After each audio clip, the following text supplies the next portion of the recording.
हरस सोग व्यापे नहीं, सुख में रहे समाय। आत्म में परमात्मा नैचे करे पिछाण।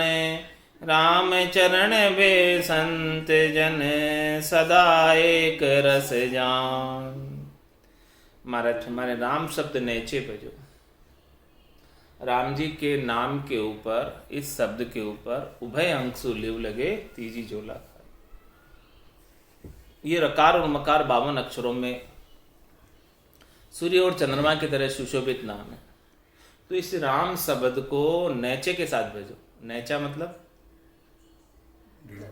हाँ, विश्वास, प्रतीति, दृढ़ता, मजबूती। सदगुरु बख्शे राम नाम, शिष्य धारे विश्वास। शिष्य को इसको राम नाम को विश्वास के साथ धारना, यानी नैचे के साथ, दृढ़ता के साथ, मजबूती के साथ। रामचरण निज दिन रटे, तो निश्चय हुई प्रकाश, मतलब रात दिन इसको जो है रटना करता रहे। तो राम शब्द नैचे भजो। भजन करना है तो कैसे करो? नैचे के साथ। और तजी माया का रूप, महाराज है माया का रूप छोड़कर, तज माया का रूप, जितने भी माया के रूप, जितने भी माया के आकार हैं, आकारी को सेविया, गर्भ ताप नहीं जाए। जनसुखिया निराकार रे, छिन में देख मिटा। ये राम जी का शब्द निराकार है, और बाकी जितने भी रूप है, आकार है, वो सब जो भी रूप देखने में आता है वो सब आकार है, वो सब माया का। आकार जितना भी है माया का। इसलिए मैं आकार की सेवा करोगे, आकार की पूजा करोगे, आकार की अर्चना करोगे, तो महाराज फरमाने की गर्भवास की ताप नहीं मिटेगी। तो तजी माया का रूप, जितने भी माया के रूप हैं, क्योंकि वो राम जी तो रूप देख देखन के माई, दिष्टमुष्ट में आवे नहीं। राम कागदा ऊपर मंडे नहीं, मुख और जिब्या पे आवे नहीं, तो माया के रूप में है ही नहीं। रज मातर मूर्त गण होई, तब लग ब्रह्म नहीं, माया कौन। थोड़ा सा भी स्वरूप दिख रहा है, थोड़ा सा भी आकार है, तो महाराज हमारे वो सब आकार किसका है, स्वरूप किसका है, वो सब माया का ही। तो तज माया का रूप, माया के रूप को छोड़कर, इन चरम चक्षुओं के दर्शन को छोड़कर, राम शब्द नैचे बज। 68 को काहू को फिरिए, सुरत समेट नाम में दरी। अपनी सुरता को यहीं समेट कर नाम में, राम शब्द में लगा दो, तो महाराज तुम्हारे सभी तीर्थों का लाभ यहीं बैठे बैठे प्राप्त हो जाए। राम शब्द नैचे बजो, तजी माया का रूप। रामचरण तब पाइए आत्म शुद्ध स्वरूप, तभी इस आत्मा का सच्चे स्वरूप की, आनंद स्वरूप की जानकारी प्राप्त होगी। तन देवल बिच आत्म देवा, निर्गुण भक्ति भजन है बेवा। इस तन देवल के बीच जो आत्म देव विराजमान है, जो परमात्म देव के वंश है, उसका सच्चा स्वरूप आपको तभी प्राप्त होगा जब इस प्रकार से सद्गुरु विधि से राम नाम की रटना करेंगे। और महाराज हमें एक बार जब भीतर का गटपड़चों का आनंद आ गया, आत्म साक्षात्कार हो गया, भजनानंद प्राप्त हो गया, तो आत्म की नैचे भैया काम कल्पना जाए। फिर जितने भी काम हैं और जितने भी कल्पना है, यानी जितने भी दुख हैं, वो सब मिट जाएंगे। लेकिन कब जाएंगे? जब आत्म की नैचे, जब वो परमात्मा का, निज नाम का आपको घट के भीतर आनंद आएगा तब। और जब आनंद आएगा तभी नैचा आएगा। बिना आनंद के नैचा कैसे आएगा? प्रतीति कैसे आएगी? विश्वास कैसे आएगा? आत्म की नैचे भया काम कल्पना जाए, और फिर हर्ष शोक व्यापे नहीं, सुख में रहे समाये। फिर न तो कोई संसार के वस्तुओं के आ जाने से, व्यक्तियों के आ जाने से, सुखों के आ जाने से हर्षिता नहीं होगी, और इन सब के चले जाने से शोक भी नहीं। हर्ष शोक व्याप नहीं, क्योंकि भीतर का आनंद भरपूर प्राप्त हो रहा है, तो बाहर के सुखों की अपेक्षा नहीं। हर्ष शोक व्यापे नहीं और सुख में रहे समय, वो तो बस आनंद में, नाम के आनंद में, निज नाम के आनंद में, गट पर्चों के आनंद में समाया रहता है। आत्म मिल परमात्मा नैचे करे पिछाण, रामचरण वे संत जन सदा एक रस जान। वो आत्मा फिर परमात्मा में मिल जाती है, वो जैसे बूंद होती है वो सागर में मिल जाती है। आत्म मिल परमात्मा रस परस हो जाती है, दीदार करती है, दर्शन करती है। नैचे करे पहचान, वो पहचान कैसे होगी? जब नैचा करेगा, विश्वास करेगा, प्रतीति करेगा, दृढ़ता करेगा सदगुरु के ज्ञान के ऊपर, तब सदगुरु मिलाएंगे। रामचरण वे संत जन सदा एक रस जान। इस प्रकार से साधना करने वाले, भक्ति करने वाले जन हमेशा एक रस आनंद में रहते हैं। परिस्थितियाँ अनुकूल होती है, प्रतिकूल होती है, लेकिन वो तनिक से भी विचलित नहीं। सुख में फूलते नहीं है, दुख में रोते नहीं, एक जैसी अवस्था बनी रहती है उनकी। निज स्वरूप दर्शा बिना सुखिया कैसे होए, रामचरण गाड़ी पड़िया नैचे रहे न कोई। महाराज में जब तक निस्वरूप के दर्शन नहीं, भीतर का आनंद प्राप्त नहीं हो, महारस ज्ञान आनंद पद जब तक प्राप्त नहीं हो, तब तक महाराज में वो निर्भय कैसे हो सकता है, सुखी कैसे हो सकता है, आनंद में अवस्थित कैसे हो सकता है? निज स्वरूप दर्शा बिना सुखिया कैसे हो, सुखी हो ही नहीं सकता। और रामचरण गाड़ी पड़िया नैचे रहे न। जिस समय मुश्किल आती है, भीड़ पड़ती है, तकलीफ आती है, उस समय फिर जो है वो परमात्मा को भूल जाता है, उसका नैचा भूल जाता है। यदि वो निस्वरूप उसके पास नहीं, ऊपर ऊपर का ज्ञान है केवल विचारों के द्वारा, तो वो परमात्मा की टेक को भूल जाता है। और जिसके पास निस्वरूप है, जिसके पास आनंद है, वो कितनी मुश्किल आ जाओ, कितने कष्ट आ जाओ, कितनी तकलीफ आ जाओ, लेकिन परमात्मा की याद उसे सतत रूप से बनी रहती। हाँ, जैसे तोते का दृष्टांत दिया था महाराज। तोते को बहुत अच्छा राम राम करना सिखा देते, वो राम राम राम राम खूब करता है, तोता रटन खूब लगाता है, लेकिन जैसे ही बिल्ली आती है वो वापस अपनी जो है राम राम को भूलकर टैं टैं करने लग जाता है। मगर तो केवल तोता रटन से काम नहीं होगा, समझ होनी चाहिए। रामचरण सुबो पढ़ियो अस्मि ब्रह्म विचार, कुल की भाषा बोलियो तब देखियो दृष्टि मंजार। जैसे उसको मंजारी दिखी, बिल्ली दिखी दृष्टि में, तो अपने कुल की भाषा बोलने लग गया, टैं टैं टैं टैं। बाकी तो वो क्या कहता था हमेशा, अहम ब्रह्मस्मि अहम ब्रह्मस्मि अहम ब्रह्मस्मि, ऐसा बोलता था।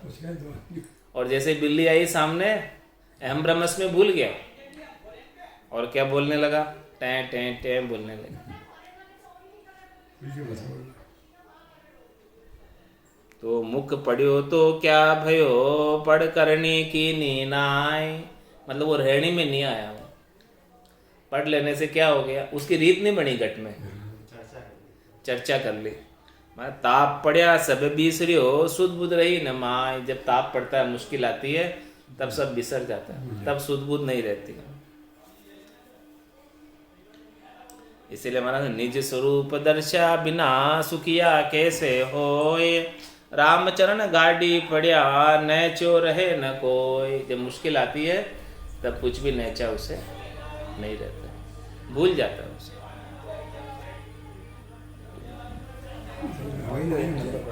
पंखो एक नंबर बढ़ा दो, पंखो बढ़ा दो एक नंबर। क्या घर का क्या बारला, क्या गावे ती लोग, रामचरण सभी करे भली वस्तु को सोग। महाराज हमारे कोई भली वस्तु चली जाती है, कोई अच्छा आदमी चला जाता है, तो सभी शोक करते हैं। क्या घर का क्या बारला, क्या गांव वाले, सब शोक करते हैं। तो महाराज फरमा रहे हैं कि सोग किया कछु ना सरे, पड़े ज्ञान में जोड़, गई वस्तु आवे नहीं, मिले न खर्चा मोल। महाराज में शोक करने से क्या होगा,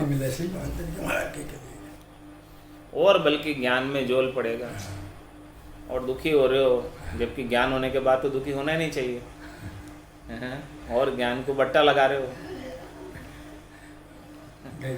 मैं गई वस्तु तो आवे नहीं और मिले ना खर्चा मोर, उसके लिए कितने आप पैसे भी खर्च कर दो तो भी वो प्राप्त नहीं होगी जो चली गई हो। इसलिए महाराज फरमाने क्या करना, रामचरण भज राम को तजिए हर सरु सोग। उसके लिए सोग मत करो, बस आप तो राम जी का भजन करो, सोग के अंदर समय मत खराब करो, राम जी के भजन में करो। राम बिनु तू लोक में झूठा सब संजोग, यही समझो कि वो जितना भी संयोगी संबंध था उतने देर रहा हो और बाकी फिर चला गया, इससे आधा तो संयोगी संबंध था ही नहीं। तुम्हारे भाई राम जी के बिना जितना भी संबंध है इस संसार का वो सब झूठा। झूठा क्यों है कि वो थोड़ी देर का है, वो चले ही जाने वाला, वो हमेशा हमेशा रहने, और राम जी का संबंध है वो हमेशा रहने वाला। राम जी का संबंध कभी छूटने वाला नहीं है। गर्भवास में भी उन्होंने रक्षा की और जीवन भर भी उन्होंने रक्षा की और मृत्यु के बाद भी वही इस आत्मा की रक्षा करें, वही संगति है, वही साथी है। काया माया झूठी, जोवे खड़ा जोर नहीं लागे आउरस सो टूटी। इसलिए महाराज फरमाने क्या करना, नर आसुर सुर सुरपति तन धर बचे न कोई, सोग सयाणा जो करे जो एके ही में होय। महाराज माने कि नर आसुर सुर सुरपति तन धर बचे न कोई, चाहे वो नर हो, चाहे वो असुर हो, चाहे वो सुर हो, चाहे वो सुरपति क्यों ना हो, इंद्र ही क्यों ना हो, तंदर बचे न कोई। जो भी जिसने भी तन धरा है उसको एक न दिन जाना ही है। तो महाराज में सोग सयाणा जो करे जो एके ही में होए, सोग सयाणा जो करे जो एके ही में होए। सोग तो सयाणा हो वो सोग नहीं करता, जो समझदार है वो सोग नहीं करता, और जो सयाणा नहीं है, जो समझदार नहीं है, वो सोग करता है। बाकी कोई तन जिसने भी धरा है वो तो जाने ही वाला है, कोई रहने वाला नहीं। इसीलिए महाराज हमारे समझा सो ही जानिए नुकते रहे सुचेत, रामचरण नुकते बिकल सो मूरख सदा चेत। सयाना उसे समझो, समझा हुआ उसे समझो, ज्ञानवान उसे ही समझो जो नुकते रहे सुचेत, जो नुकता आने पर, मौका पड़ने पर, काम पड़ने पर अपनी समझदारी दिखाए, ज्ञान दिखाए। उस समय शोक नहीं करे, उसमें घबरावे नहीं, मौका आया ही काम नहीं, ज्ञान तुमको ही काम। और मां से रामचरण नुकते विकल, जो मौका पड़ने पर विकल हो जाता है, दुखी हो जाता है, रोने लग जाता है, सो मूर्ख सदा अचेत, उसे पूर्ण ज्ञान नहीं है, वो अचेत है।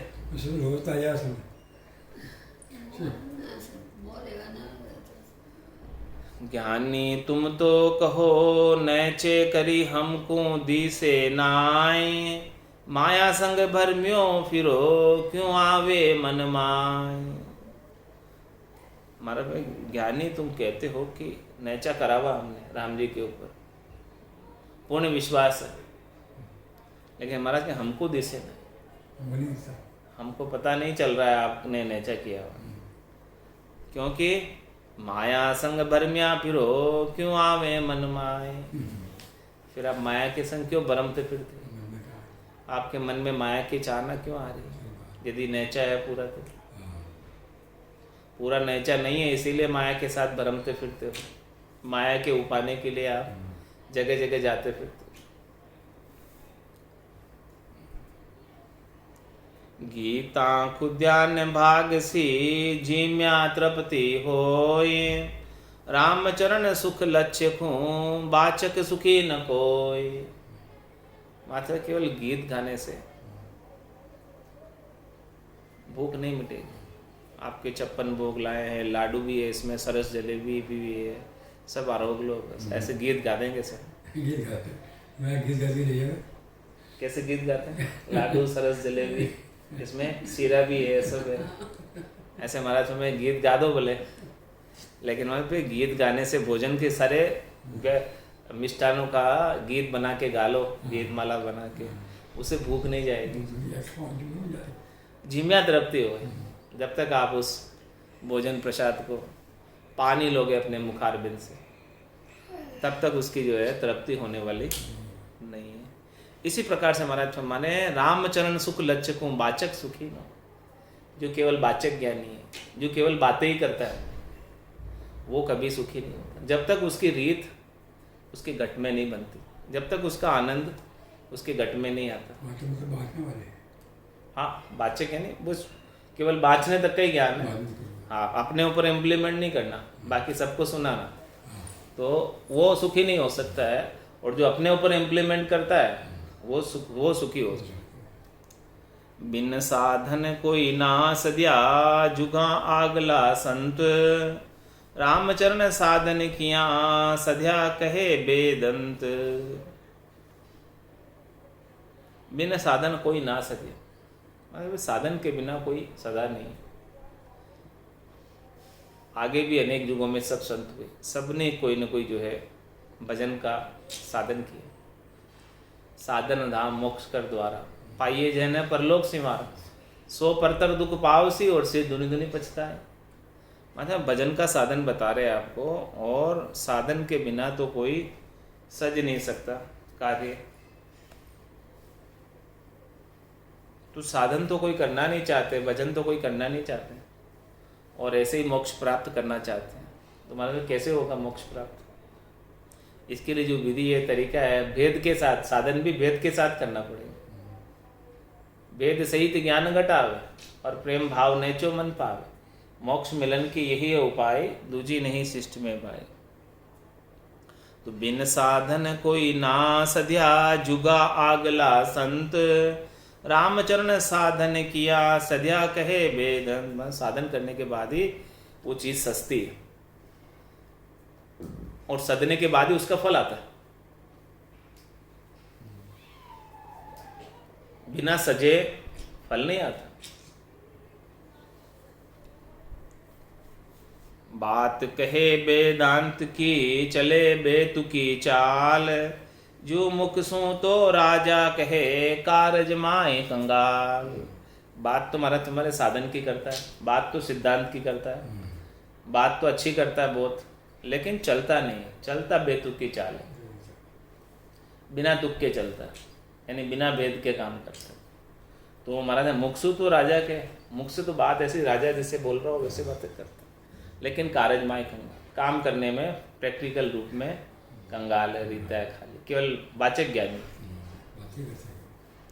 कलि के ज्ञानी यूं कहे, जगत ब्रह्म दर्शाए, कारण काजन देखिए एक आत्मा भाई। कलि के ज्ञानी यूं कहे, जगत ब्रह्म दर्शाए।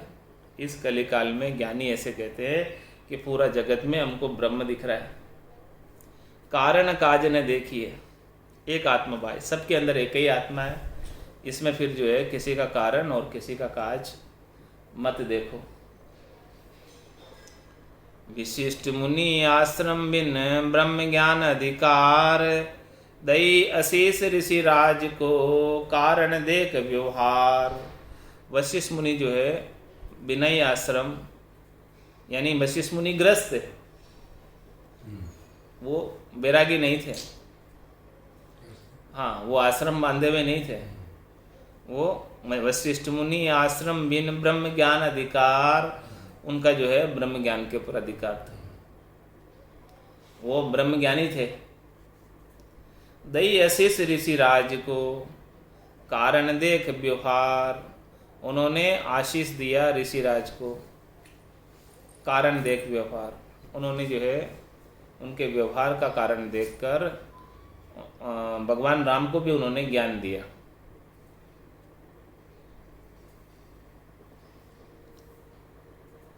और ऋषिराज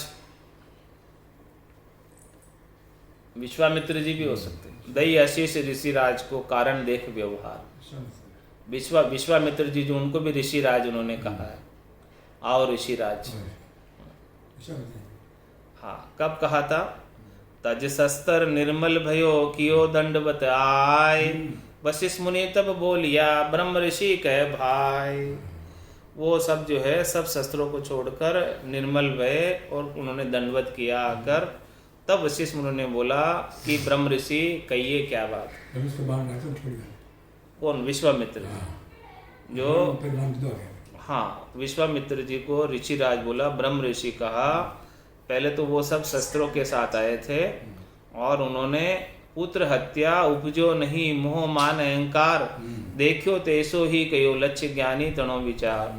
उन्होंने जो है 60 ही उनके पुत्रों की हत्या कर दी थी। वशिष्ठ मुनि का। हाँ, वशिष्ठ मुनि के। और फिर वो शस्त्रों को छोड़कर निर्मल होकर आए। तब उनको जो है दंडवत किया। तब वशिष्ठ मुनि ने उनको कहा कि ब्रह्म ऋषि कहिए क्या बात है। मतलब उनको वशिष्ठ मुनि को अपने पुत्रों की हत्या कर दी, फिर भी उनको कोई शोक नहीं हुआ। तब वो उनके चरणों में पड़े विश्वामित्र कि देखो मैंने इनके इतने सारे पुत्रों को हत लिया, फिर भी इनके मन में मेरे प्रति कोई द्वेष नहीं, मेरे प्रति कोई ग्लानि नहीं। तब वो इनके चरणों में पड़े। तो वशिष्ठ मुनि आश्रम बिन ब्रह्म ज्ञान अधिकार, ऐसा उनका ब्रह्म ज्ञान था कि उनको कोई शोक ही नहीं। दई आशीष ऋषिराज को कारण देख विहार, तज शस्त्र निर्मल भयो कियो दंडवत। फिर उन्होंने जो है सारे शस्त्रों को छोड़कर उनको दंडवत प्रणाम किया वशिष्ठ मुनि। और विशिष्ट मुनि तब बोलिया ब्रह्म ऋषि कह भाई। तब उनको विशिष्ट मुनि ने ब्रह्म ऋषि कहकर पुकारा, बुलाया। पुत्र हत्या उपजो नहीं मोह मान अहंकार। पुत्र की हत्या कर देने के बाद भी उनको पुत्रों से मोह नहीं हुआ और मान और अहंकार की कोई बात उन्होंने नहीं की। देखियो तेसो ही कहो लक्ष्य ज्ञानी तणो विचार।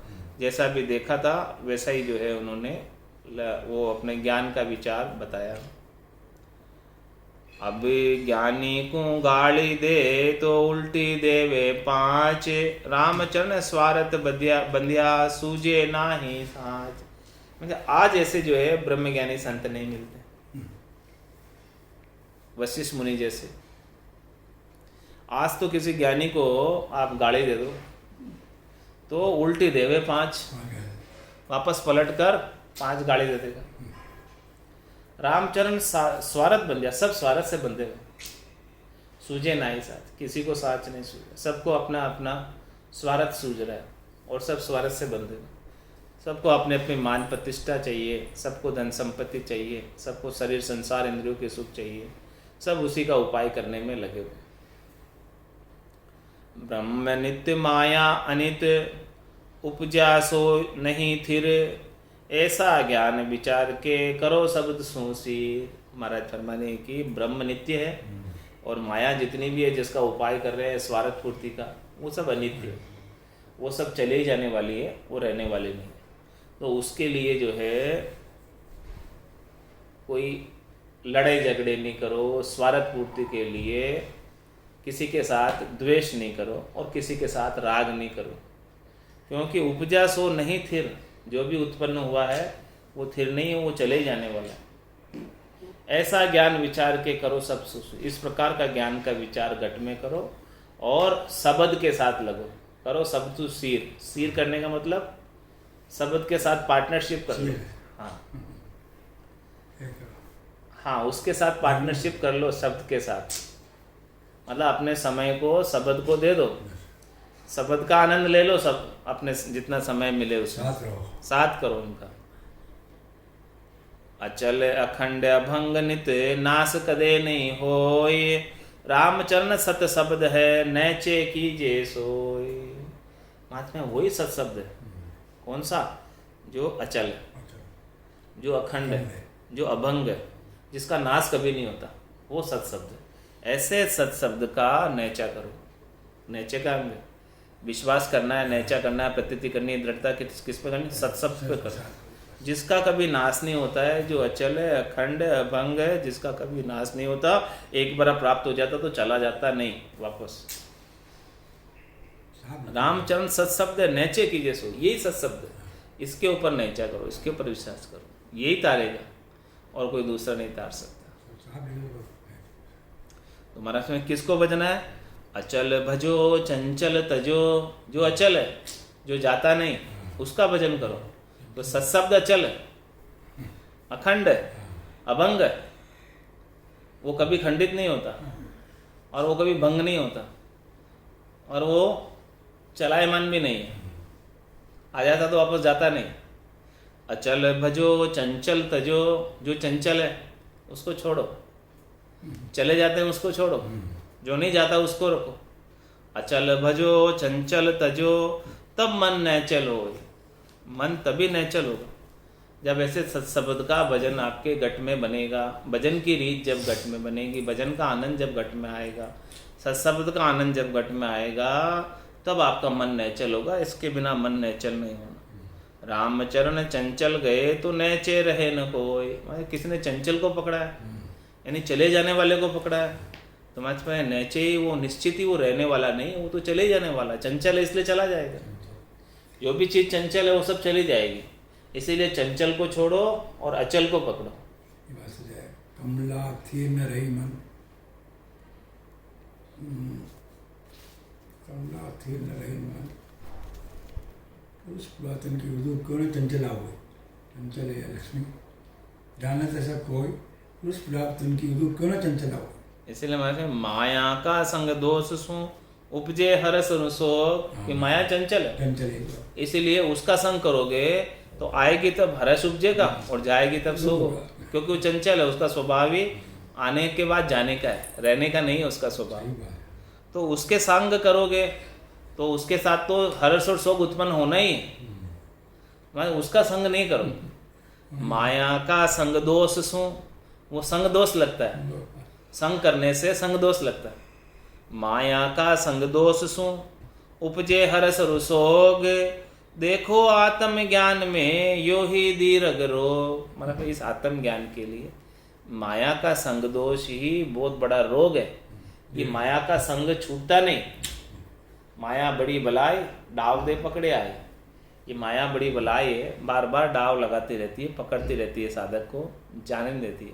तो इसका संग जब तक बना रहता है तब तक महाराज तुम्हारी ये बड़ा रोग है आत्मज्ञान में, ये आत्मा को परमात्मा में मिलने नहीं देती। हाँ, यही दीर्घ रोग, सबसे बड़ा रोग माया का है। ये माया जो है बार बार घसीट के ले आती, संसार में ले आती है। तो आत्मज्ञान में यही सबसे बड़ा रोग है। ये रोग मिट जाए तो सभी आत्माएं परमात्मा में मिल जाए, माया का पर्दा बीच में से हट जाए, माया की आसक्ति हट जाए, माया की चाहना हट जाए, शरीर संसार इंद्रिय वस्तुओं से सुख प्राप्ति की इच्छा समाप्त हो जाए, तो वो आत्माएं परमात्मा रूपी हो जाए। लेकिन ये बीच में माया का संतोष होने की वजह से जीव हर्ष और शोक में रहता है, और हर्ष और शोक में रहते हुए वो यही जन्म और मरण में आता जाता रहता है। ये बड़ा रोग लग रहा है आत्मज्ञान में। नहीं पूर्ण स्थिति होने का कारण है कि माया का संग दोष, माया अटकाती उसे, माया अटकाती। काम तजे ते क्रोध नहीं जाइए, क्रोध तजे ते लोभा, लोभ तजे अहंकार नहीं जाइए, मान बढ़ाई शोभा। ये जीनी माया मान बढ़ाई शोभा वो तो जाती ही नहीं है, वो तो सबसे सूक्ष्म रूप से सबके ऊपर छाई रहती है, सब घटों के ऊपर हावी रहती है। सबको किसी की मान करो, बढ़ाई करो, सम्मान करो, सब कुछ खुश हो जाते हैं। शोभा करो, खुश हो जाते हैं, और किसी को अपमान कर दो, गाली निकाल दो, नाराज हो जाएंगे। तो जब तक खुश हो रहे, नाराज हो रहे, तब तक वो माया छाई हुई है उसके ऊपर, तभी तो खुश और नाराज हो रहे। नहीं तो खुश और नाराज होना भी बंद हो जाएंगे। जिस दिन वो माया का आवरण हट जाएगा, जीनी माया का संग दोष मिट जाएगा, तो वो सम हो जाएंगे। जैसे महात्मा बुद्ध हुए थे, भगवान बुद्ध हुए थे, भाई जो है उन्होंने जो भी ला कर दिया, आप ले जाओ, मेरे को कुछ नहीं चाहिए। तो इसी प्रकार से उनको कोई संग दोष नहीं लगा, वो अलग हो गए थे, माया की चाहना से अलग हो गए थे। इसी प्रकार से अपन जब तक अलग नहीं होंगे, ये दीर्घ रोग है वहाँ परमपद प्राप्ति में। ये दीर्घ रोग जब तक नहीं मिटेगा तब तक परमपद दूर है बहुत, और ये दीर्घ रोग मिट गया तो परमपद बहुत नजदीक है। माया का संग दोष, सभी प्रकार की माया जो उपजती है वो खपती है। जो उपजने और खपने वाली सब चीजें हैं वो सब माया है। त्रिलोकी के पदवी, त्रिलोकी के जितने सुख है, जितने फल है, जितनी भी चीजें हैं, ये शरीर संसार है, इंद्रिया वस्तुएं हैं, इनसे सबकी सुख की कामनाएं, इच्छाएं, ये सब उपजने और खपने वाली। तो इनका जब तक अपन चाहना रखेंगे, संग करेंगे, तो ये संग दोष अपने को अटकाता है, जाने नहीं देता है उधर, परमात्मा प्राप्ति के अंदर बाधक बनता है। और ये संगदोष जब तक रहेगा तब तक परमात्मा पद दूर रहेगा, और ये संगदोष जैसे ही मिटेगा तो परमात्मा पद प्राप्त हो जाएगा। व्यवहार जहाँ ज्ञानी नहीं, ज्ञानी विहार न होए, रामचरण एक मियान में, खड़क न देखा दोय। दो खड़क एक साथ नहीं रहते थे एक मियान में। या तो आप संसार का व्यवहार ही साज लो, या फिर जो है राम भजन ही कर लो, दोनों एक साथ नहीं होता। आप संसार के थोक रखने में, व्यवहार रखने में रह जाओगे तो फिर भजन नहीं होगा। व्यवहार जहाँ ज्ञानी नहीं, ज्ञान व्यवहार न होए, फिर ज्ञानी के लिए सकल व्यवहार हो गया झूठा। जिसको ज्ञान हो गया कि संसार झूठा है, झूठो कुटुंब विषय सुख झूठा, काया माया झूठी, जोवे खड़ा जोर नहीं लागे, आव रस्सु टूटी। तो जिसको इस प्रकार का बोध हो गया उसके लिए तो सकल व्यवहार हो गया झूठा। तो फिर वो व्यवहार के में नहीं पढ़कर राम भजन में लगा रहता। एक मियान में दो तलवार नहीं रहती। या तो आप राम भजन ही कर लो, आन और राम बराबर कहिए, ये तो बात बने नहीं भाई, ऐसी बात बनने वाली नहीं है। इसीलिए मतलब व्यवहार जहाँ ज्ञानी नहीं, ज्ञानी व्यवहार न हो। जो भी व्यवहार साजने में लगा हुआ तीन लोगों के, संसार के, शरीर के, उसे भी ज्ञान आया नहीं महाराज के, पूर्णतः ज्ञान नहीं आया, इसलिए व्यवहार साज रहा। जब ज्ञान आ जाएगा तो उसके लिए सकल व्यवहार झूठा हो जाएगा, सकल व्यवहार हो गया झूठा, फिर ज्ञान आ गया, ज्ञान नहीं आया पूर्णतः अभी, इसीलिए व्यवहार में लगा हुआ। तो व्यवहार जहाँ ज्ञानी नहीं, ज्ञानी व्यवहार न होए, रामचरण एक मियान में, खड़क न दे क्या दोय। एके बांबी ना बने, दोय विषहर का बास, रामचरण नित विष बदे, सब लो करे विनाश। क्या कहते, एक बांबी के अंदर दो सांप नहीं रह सकते एक साथ, उनके रोज झगड़ा होगा, उनके दो रोज लड़ाई होगी, और सब लोग करे विनाश। जो सबल होगा उसमें वो निर्बल का विनाश कर देगा। तो यहाँ देखो कौन अप्रबल है, माया ही तो अप्रबल है, सबली तो माया है। वो फिर जो है भजन में भांगा डाल देती है, विनाश कर देती है, भजन नहीं कर पाते। 2 घंटे का आधे घंटे नहीं इसलिए महाराज हमारे माया काया झूठ कर, इनकी छाड़ उपाधि, रामचरण ले ब्रह्म सुख, तो राम शब्द को साधी। यदि आपको ब्रह्म सुख लेना है तो ये राम जी के नाम, निज नाम, सतनाम, कुदरत कला नयनचर को साध ले, यानी खंड पिंड ब्रह्मन में सोच ले, सोचकर अधर होकर अधर निरंजन निराकार पद में आनंद की अनुभूति कर ले। और ये माया काया झूठ कर, इनकी छाड़ उपाधि, इनकी जितनी भी उपाधि है, इनके जितने भी तेरे अहंकार है, इस माया के जितने भी पद है, इन सब के जितने भी तेरे मान सम्मान है, इन सब को छोड़, इन सब में कुछ भी नहीं धरी है। ये सब जो है अटकाने वाली है। इनकी जितनी भी उपाधि है, इन सब उपाधियों को रख दे नीचे, इनसे कुछ लेना देना मत रख। इन उपाधियों इन उपाधियों में रच पच मत। ये काया की उपाधि और माया की उपाधि, ये सब झूठी उपाधि है। थोड़े समय की उपाधि है, क्षणिक उपाधि है, और थोड़े समय के अंदर ये तेरे को उलझा कर रख देगी और भजन नहीं करने देगी। इसीलिए तेरे को तो अपना काम भजन करना है, तो भजन कर ले और इन उपाधियों को छोड़ दे, काया और माया की उपाधियों। रामचरण ऊंचा चढ़िया, सो नीचे दिशा न जाए, जाका बासा ब्रह्म में, ताकू कर्म न खाए। महाराज में जो एक बार ऊंचा चढ़ जाता है, जो गगन मंडल का आनंद प्राप्त कर लेता है, तो महाराज यहाँ उससे फिर संसार के सुख जो है बालक के समान दिखने लगते, बालकों के खेल के समान दिखने लगते। तब फिर वो इनमें आसक्त नहीं होते दुखी सुख। जो बालक जुग होए, जो में चढ़िया शिखर पर ऊंचा, तो जुग बास न कोई। जो में चढ़िया शिखर पर उतर, जुग बास न। फिर संसार का बास अपने आप छूट जाएगी। संसार का बास मतलब संसार की वासना, वो छूट जाएगी, कुछ नहीं रहेगी, जो गगन में चढ़ जाएगी। इसलिए मतलब रामचरण ऊंचा चढ़िया, सो नीची दिशा में जाए, वापस नीची दिशा में नहीं आएगा, उसका जुगबास नहीं रहेगा, जुग में इच्छा नहीं रहेगी कुछ। अब बहुरी ने जुग में आवड़े, वापस उसे जुग में अब नहीं सुहाता, इस संसार के व्यवहारों में अच्छा नहीं लगता। तो जहाँ का बासा ब्रह्म में ताकू कर्म न खाए, जिसका बासा एक बार ब्रह्म में हो गया, जिसकी सुरता एक बार ब्रह्म में लग गई, जिसको ब्रह्म का आनंद प्राप्त हो गया, उसको फिर नए कर्म भी दुखी सुखी नहीं कर सकते। उसे कर्म लगते ही नहीं, नए कर्म बांधते ही नहीं। वो कर्मों में आसक्ति नहीं होता, कर्मों में प्रवृत्ति नहीं होता, उसके भरम सब मिट गए तो कर्म क्यों करेगा। कोई नए कर्म नहीं करता। ताको कर्म न खाए, उनको कर्म नहीं लगते। ऐसा ब्रह्म वो भजन वाला जीवन भजन वाला जीवन भजन हो तो नया कर्म न बन जाए और पुराना कर्म खत्म हो जाए, उसके लिए प्रारंभ कभी मालूम नहीं पड़ेगा। हरस सोग दोन्यू गया लया ज्ञान भरपूर, हो तब की नैचे करी दुख सुख में लिया दूर। मतलब उसका जो नए क्रियमान कर्मों के प्रति जितना भी हर्ष था, शोक था, वो दोनों चले गए। वो अब नया कोई उसको हर्षिता होती नहीं है, शोक होता नहीं है। वो तो बस ज्ञान के अंदर आनंद मनाता रहता है।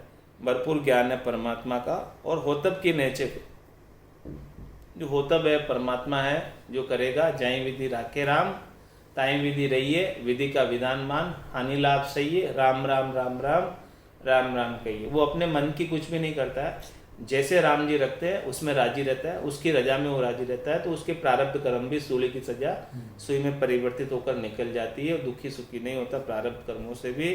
तुम्हारे में दुख सुख में लिया दूर, फिर उसके दुख सुख सब दूर हो गए। होतब की नैचे कर ली, जैसे राम जी रखेंगे वैसे रहना, उसमें राजी रहना, मतलब उसकी रजा में राजी रहना। तो प्रारब्ध कर्मों का दुख भी नहीं लगेगा। नए क्रियमान कर्म भजन करता रहेगा, बांधेगा नहीं। और ध्वन्यात्मक शब्द की गर्जना सुनने से संचित कर्म सब समाप्त हो जाएंगे।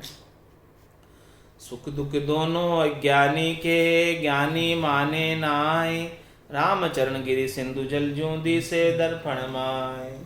मतलब सुख और दुख दोनों अज्ञानी के हैं।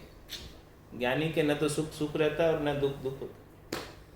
जिसको भरपूर ब्रह्म ज्ञान हो जाता है, फिर उसके सुख और दुख दोनों से वो उपराम हो जाता है, ऊपर उठ जाता है। किस प्रकार से, जैसे महाराज में गिरी और सिंधु जल है, पहाड़ और सिंधु का जल है, उसके लिए दोनों ही मतलब जो है, पहाड़ पहाड़ नहीं रह जाता है और सिंधु का सागर का जल नहीं रह जाता है। जिस प्रकार से दर्पण के अंदर कोई चीज़ दिख रही है, वैसे हो जाती है उसके सुख और दुख उसके जैसे दर्पण में दिख रहे हैं। केवल एक वो उसको देखता रहता है, सुख को भी साक्षी भाव में आ जाता है, दृष्टा भाव में आ जाता है। न तो दुख में दुखी होता है, देखता रहता है, और न सुख में सुखी होता है, देखता रहता है। जैसे कि वो दर्पण में दिख रहे हो सब कुछ ओरिजिनल नहीं है, सब नकली है। कांच में उसका फोटो दिख रहा है बस। रहने वाला ही रहने वाला, हाँ, न सुख रहने वाला और न दुख रहने वाला। तो इसलिए न तो वो सुख में सुखी होता है और न दुख में दुखी होता है। जिस प्रकार से कांच में फोटो देख रहा है, उसकी तरह वो हो जाता है। नाना इष्ट निहार के चितने कीजे भंग, राम चरण नैचे भजो, राम शब्द सरबंग। मात्र पे सरबंग यानी सभी जगह इस राम शब्द को ही भजन करते रहो। इष्ट रखो तो एक का इष्ट रखो, नेचा रखना तो एक केवल राम जी का नेचा रखो। नाना इष्ट निहार के चितने कीजिए भंग। अपने चित्त को इधर उधर मत ले जाओ अनेक प्रकार के इष्ट करके, कि वो सहायता करेंगे, वो सहायता करेंगे, वो सहायता करेंगे। मतलब हमारे जो आकारी है वो कितनी देर सहायता करेंगे, वो तो एक दिन चले जाने वाले। लेकिन राम जी हमेशा सहायता करेंगे। गर्भवास में भी उन्होंने सहायता की, कोई दूसरे आए क्या सहायता करने के लिए। और ये शरीर नहीं रहेगा उसके बाद भी आत्मा की सहायता कोई दूसरा करेगा क्या? वही करेगा। इसलिए महाराज हमारे जो हमेशा सहायता करने वाले हैं, ऐसे राम जी का इष्ट रखो। और बाकी नाना इष्ट करके, अलग अलग इष्ट करके अपने चित्त को भंग नहीं करो। देश काल पुनि शुभ अशुभ, भेदा भेद सुनाए, आत्मपति परमात्मा बरत रियो सब ठाए।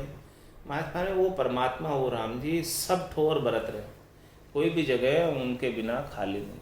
चाहे वो कैसा भी देश हो, चाहे वो कैसा भी काल हो, चाहे वो शुभ और अशुभ हो, चाहे वो भेद और अभेद हो, सब जगह वो मौजूद है। एक सुई की नोक के बराबर कण भी उनके बिना खाली नहीं। सब कालों में वो मौजूद है, सब युगों में वो मौजूद है।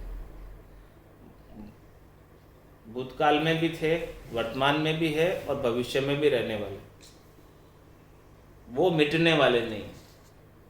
ये पृथ्वी कितनी बार जो है रचना में आ गई और कितनी बार महाप्रलय में चली गई, लेकिन वो राम जी वैसे के वैसे। ऐसे राम जी का महाराज हमारे शरणा लो, उनका नैचा करो, उनका इष्ट रखो, उनकी आराधना करो, उनकी उपासना करो।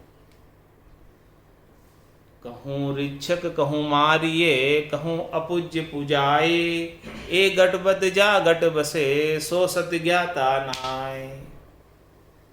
महाराज फरमाने कि वो उसको सच्चा ज्ञान नहीं हुआ जो कहता है कि कहीं तो वो रक्षा करते हैं, कहीं वो मारते हैं, कहीं वो पूज्य है, कहीं वो अपूज्य है। ऐसी गटबद उनके बात रहती है गट के अंदर, ऐसा विचार उनको बनता है। तो मतलब में उसे सच्चा ज्ञान राम जी का अभी प्रतीति सब जगह हुई नहीं है। जब सब जगह उनको राम जी की प्रतीति होने लग जाएगी तो उनको न तो कोई मारने वाला दिखेगा, नहीं कोई रक्षा करने वाला दिखेगा, नहीं कोई अपूज्य दिखेगा और नहीं कोई पूजनीय दिखेगा। उनके लिए तो सब समान हो जाएंगे जब उनको ऐसा सच्चा ज्ञान हो जाएगा। जिस प्रकार से दशरथ नंदन भगवान श्री राम को जब ब्रह्म समाधि लगी थी, वशिष्ठ मुनि से ज्ञान धारण किया था, तब राम जी ने कहा कि भाई मैं मेरे एक हाथ से दूसरे हाथ को कैसे काटूं। उनको रावण में भी वही परमात्मा नजर आने लगे जो राम में थे। वो तो यही कहने लगे कि भाई देवताओं के और राक्षसों के दोनों भाई भाई है, इनके तो जो है ऐसे ही व्यवहार है, आत्मा ही सबके अंदर एक है, अलग तो नहीं है। ऐसा ज्ञान जब तक नहीं आ जाए तब तक महाराज फरमाने कि वो सत्य ज्ञाता नहीं है, सत्य ज्ञान प्राप्त नहीं। अभी भेद नजर आ रहा है, जब लग बली बुरी सब व्यासे, काम क्रोध अहंकार, तब लग उरे परे नहीं पहुंचा, त्रिकुटी तत्व विचार। तो अभी कोई रक्षा करने वाला नजर आ रहा है, कोई मारने वाला नजर आ रहा है, कोई पूज्य नजर आ रहा है, कोई अपूज्य नजर आ रहा है, यानी भला बुरा सब नजर आ रहा है, शुभ अशुभ सब नजर आ रहा है। ये गटबद जा गट बसे, जिनके गट में ऐसा विचार बस रहा है कि ये अच्छा है ये बुरा है, तो वो सत्य ज्ञाता ना है। महाराज फरमाने वो अभी तक उसको सब जगह राम जी का बोध नहीं हो रहा कि सब जगह राम जी है, नहीं पता चल रहा उसको। अभी जब मीराबाई को काला नाग आया था तो क्या कहा मीराबाई ने, आओ आओ बलिया। उसका भी ऐसे वो ऐसा नहीं, नाग आ गया भागो भागो, काले किशन कुमार। उनको काले नाग में भी किशन कुमार दिख रहे थे।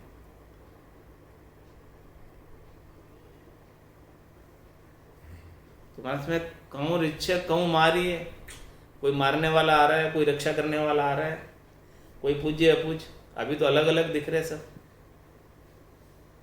उनको सत्ज्ञान हो गया था तो इसीलिए उनको जो है नाग के अंदर भी किशन कुमार के दर्शन हो रहे, नाग नहीं दिख रहा था।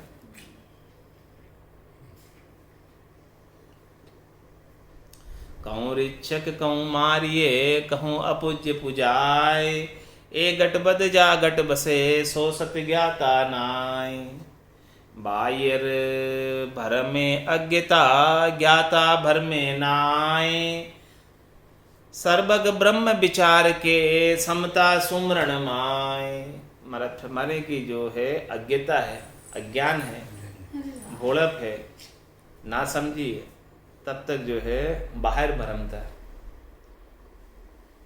बाहर परमात्मा को खोजता है ज्ञानता में। और लेकिन ज्ञाता भर में नहीं, जिसको ज्ञान हो गया फिर वो तो भ्रम में नहीं पड़ता। अज्ञता की वजह से ही भ्रम में पड़ता है, अज्ञान होने की वजह से। सदगुरु से जब ज्ञान प्राप्त हो जाता है तो उसके भ्रम कर्म सब मिट जाते हैं। शरीर संसार इंद्रियों वस्तुओं की सुख प्राप्ति की इच्छा का जो भ्रम है वो भी मिट जाता है, ज्ञान प्राप्त होता है। तो बाहिर भर में अज्ञता, ज्ञाता भर में नाय। जिसे ज्ञान प्राप्त हो गया वो तो फिर भ्रम में नहीं पड़ता, और भ्रम में नहीं पड़ता तो वो कर्म भी नहीं करता, वो भरम कर्म दुनिया सु न्यारा हो जाता। भरम कर्म दुनिया सु न्यारा, जहाँ सु रहो लिवलाई, कै सुखराम राम बिन जग में सभी कर्म उपाय। तो वो सारे कर्म उपायों में नहीं पड़ता है, केवल वो तो एक राम जी का नाम और निज नाम का सुमरण में लगा रहता है। तो बाह्य भर में अज्ञता, ज्ञाता भर में नाय, जिसे ऐसा ज्ञान प्राप्त हो गया फिर वो तो ब्रह्म में नहीं पड़े। वो तो क्या करता है, सर्वग ब्रह्म विचार के समता सुमरण माय, वो तो सब जगह ब्रह्म का विचार करके एक समता में रहता है, सम्यक ज्ञान में रहता है, सम्यक दर्शन में रहता है और सुमरण के अंदर लगा रहता है। ऐसे राम जी, यही आरती यही पूजा, राम बिना दर्शे नहीं देते, उसके लिए यही आरती हो जाती है, यही पूजा हो जाती है कि सबके अंदर सर्वग ब्रह्म विचार के, सब जगह उसे राम जी नजर आ रहे हैं, राम जी के सिवाय दूसरा और कोई नजर आता ही नहीं। और वो समता रखता है सबके साथ, सबके साथ समभाव में रहता है। उसके लिए न तो कोई दुश्मन है और न कोई दोस्त है। कबीरा खड़ा बाजार में, मांगे सबकी खैर, ना काहू से दोस्ती ना काहू से बैर। तो वो इस प्रकार से समता में रहता है और आनंद मनाता रहता है सुमरण का। राम नाम की नैचे कीनी, नहीं माने वार तुहार, आन देव के संख न आने, समुझ रुकियो विचार। जो महाराज शर्मा ने इस प्रकार से जो राम नाम का नैचा कर देता है, जिससे वो परमात्मा के अंदर नैचा हो जाता है। फिर वो वार त्योहार नहीं मानता कि ये विशेष वार अच्छा है, इस वार को काम करना चाहिए, उसके लिए सारे वार अच्छे हैं, उसके लिए सब त्योहार है, सदा दिवाली संतदास, आठों पोर आनंद, उसके लिए हमेशा होली है, हमेशा आनंद है, हमेशा उत्सव है, हमेशा दिवाली है। उसके कोई विशेष वार त्योहार का महत्व नहीं रह जाता, उसके लिए सब दिन अच्छे हो जाते हैं, सब दिन बड़े दिन हैं उसके, सब दिन उसके वार त्योहार हो जाते हैं। संतों के सब हमेशा ही आनंद है, हाँ हमेशा ही दिवाली है। एक दिवाली एक सभी की हो, संतों के जो सदा दिवाली संतदास, आठ पोर आनंद, उनके आठों पोर आनंद बना रहता है, हमेशा दिवाली बनी रहती है। तो राम नाम की नैचे कीनी, नहीं माने वार त्योहार। कोई पर्टिकुलर वार के लिए वो कि ये वार अच्छा है, ये वार अच्छा नहीं है, इस वार को इस दिशा में जाना चाहिए, इस वार को इस दिशा में जाना चाहिए, वो भी नहीं मानता। उसके लिए न कोई दिशा सूल होते हैं, न कोई बद्रा होती है, न कुछ के कुछ कुसुण होते हैं, न कोई उसके राहु केतु होते हैं, न कोई ग्रहों का प्रभाव उसके ऊपर होता है, कुछ भी नहीं होता। उसके लिए कुछ भी फिर वैलिड नहीं रहते हैं। जिसका नेचर राम नाम के ऊपर भरपूर होता है, पूर्ण दृढ़ता विश्वास होता है, उसके लिए है ये महाराज, उसके ऊपर ये कोई चीजें असर नहीं करती। राम नाम की नैचे कीनी, नहीं माने वार त्योहार, आन देव के संख न आने, समुझ रुकियो विचार। और उसे कोई आन देव की भी संक नहीं कि कोई उसका नुकसान करेंगे, कोई उसमें दोष काढ़ेंगे, कोई उसको दुख देंगे, उसका भी उसे कोई डर नहीं, परवाह नहीं, क्योंकि उसने सबल का शरणा लिया। और सबल का शरणा जो वो शक्ति सब उससे ही प्राप्त करते। तो ऐसे परमात्मा का शरणा लेने के बाद कोई भला उसके ऊपर जो है कैसे कोई दोष निकाल सकता है, कैसे कोई दुख दे सकता है उसको फिर सताने वाले, दुख देने वाले, उसको किसी का डर नहीं रहता है। वो निर्भय होकर बस राम जी के नाम का उच्चारण करता रहता है और कोई भय नहीं रखता है, कोई डर नहीं रखता है। इस प्रकार से महाराज हमारे नैचा करना है राम जी के ऊपर, इष्ट रखना है राम जी का, तब जाके राम जी जो है उसका काम सार देते हैं और इस आत्मा को परमात्मा में मिल जाती है। जैसे बूंद मिली सागर में, पकड़ सके क्या कोई कर में। यह चैन दर्शा बिना मत कोई छोड़ो ध्यान, रामचरण के राम बिन सभी फोकट ज्ञान। इति नैचे का अंग संपूर्ण। बोलो राम सद्गुरु देव जी महाराज ने धन्य हो। परम दयाल सद्गुरु सुखराम जी महाराज ने धन्य हो। आनंद श्री सद्गुरु सुखराम जी महाराज के ज्ञान सस्वरूप भगवान ने, केवली भगवंता ने धन्य हो। जीवा तारण जहाज ने धन्य हो। मोक्ष के मालका ने धन्य हो। अनंत कोटि